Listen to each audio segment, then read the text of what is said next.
9 weeks into the National Football League season. Listen, I usually don't like taking this bait. I don't. I really don't. Because the Arizona Cardinals just won for the first time since it damn near feels like last year. They had a highly impressive victory. They went into Dallas, the Metroplex on Monday night, and thumped the Cowboys. Thumped them. A thorough thumping, I might add. Yeah. I'd say a different word.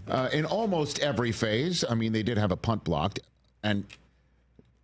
But when you lose the Dallas Cowboys, you kind of take a back seat. And certainly when the Cowboys are at a crossroads of their season. Listen, I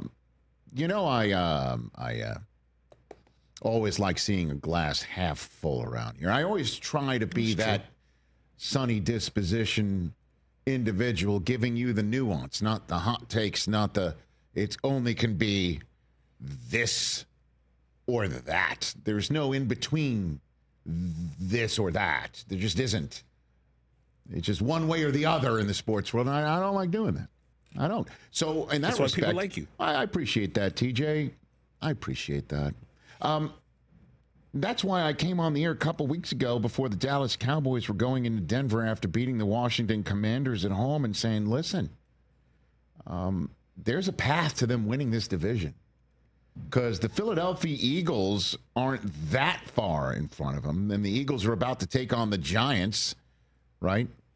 And, maybe the Giants could pull off their first sweep of the Eagles since 2007. But even if not, I said all Dallas had to do is win in Denver because they have a Monday nighter at home against Arizona, which hadn't won since it felt like since 2024. And then they have a bye, and then they have a Monday nighter at Vegas before the Eagles come to town, and the Eagles are taking on the Giants before they have a bye while they're taking on Arizona on a Monday night. And then they come back on a Monday night at Green Bay and then home for Detroit on a Sunday night. And if all those results come in, Dallas would be able to welcome in Philadelphia to their house with a chance to win and, either get within a half game of Philadelphia or even leapfrog them. That's what needed to happen. And all that had to happen was, winning in Denver to start it. And tried to tell you. Denver, what's the words for it? Laid it on thick on the Cowboys and rendered Dak inoperative. And this is a guy that had MVP numbers written all over him, and he winds up with his lowest passer rating of the year and his fewest passing yards for the year, and then led to his head coach talking about how offensive stats can be placed where the sun doesn't shine. None of us have done good enough.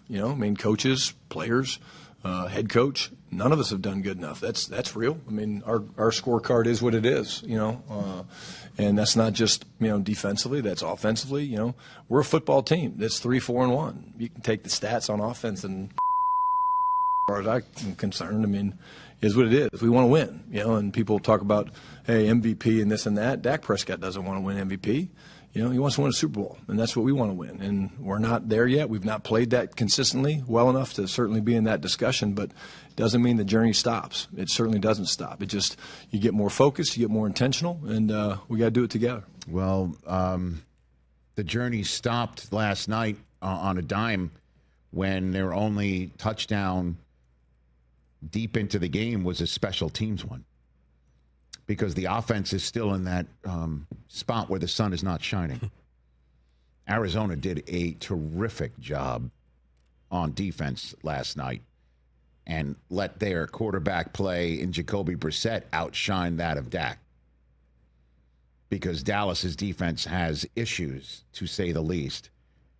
And they come up with 10 points on offense. Just 10 points on offense, fewest this season. They averaged 30 points a game in the previous 8 weeks, and that included what happened in Denver last week.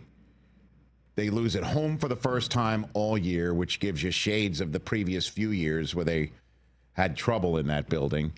They're now 3-5-1. They are now deep down the NFC standings. And you've got to wonder where this season is going other than a lost season for the Dallas Cowboys. They're on a bye. Yes, as I laid it all out, Philadelphia has 2 very tough games before they visit Dallas. Dallas has that bye, and then they go visit Vegas, which you can chalk up like, yeah, hey, that sounds like a win, but I don't think you could chalk a thing up for the Dallas Cowboys right now. No. You certainly can't. And then after Philadelphia, look at the stretch after Philadelphia. There's the Thanksgiving game against the Chiefs. Then they visit Detroit on a Thursday night after the Lions and Cowboys, as we know, play on Thanksgiving. So they'll have a full complement of rest to kick off Week 14.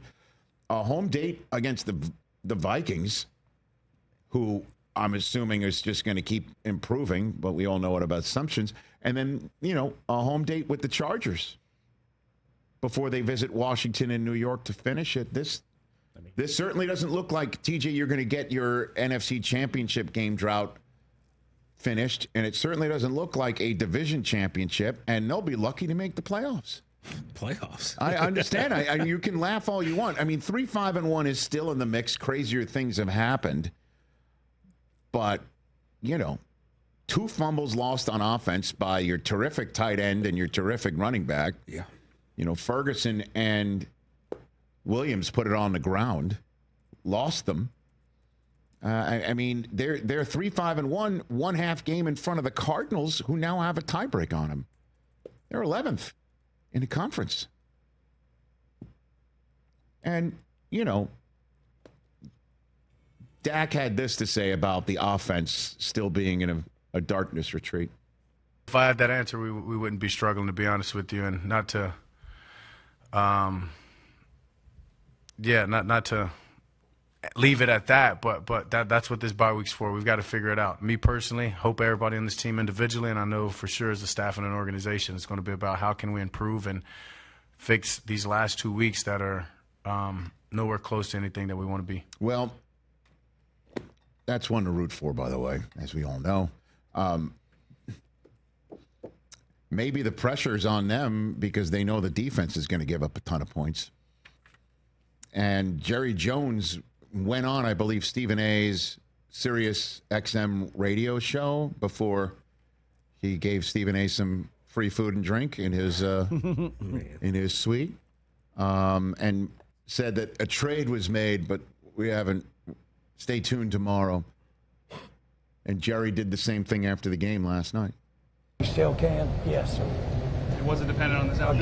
Again, understand what I said. Absolutely, we did. We'll see how tomorrow goes. Today was all about tomorrow. You shouldn't do anything. You should wait and see what we do tomorrow. Well, tomorrow is today. And yesterday, when today was tomorrow. Yes. I think I got that right. All my trouble seems so far away. We were saying, hey, this trade, probably is not going to turn the tide. Even Troy Aikman watching last night when Jacoby Brissett was dicing up the Cowboys defensively. Whatever that trade is, they should reverse it, Troy said, because one trade's not going to help anything. And I thought to myself, and again, this is why I'll have such a sunny disposition. I'm like, Troy. what if our conversation from earlier in the day is right and it's Jeffrey Simmons? You know why I know that wasn't going to happen, though? But you were, and which you said, which is what you said yesterday during the show when today was tomorrow, but Yeah. today is today, and that was yesterday, and now today is today, and your spidey sense was accurate. A little bit. Well, I mean, today is still not over. No, so got Simmons like 3 could more wind out, up 4 more in hours. Dallas. Yeah, less than 4 hours. And we'll keep an eye on everything. Hey, you made it all the way to the end. Thanks for that. Check us out every single day streaming live on Disney Plus and the ESPN app 12 to 3 Eastern.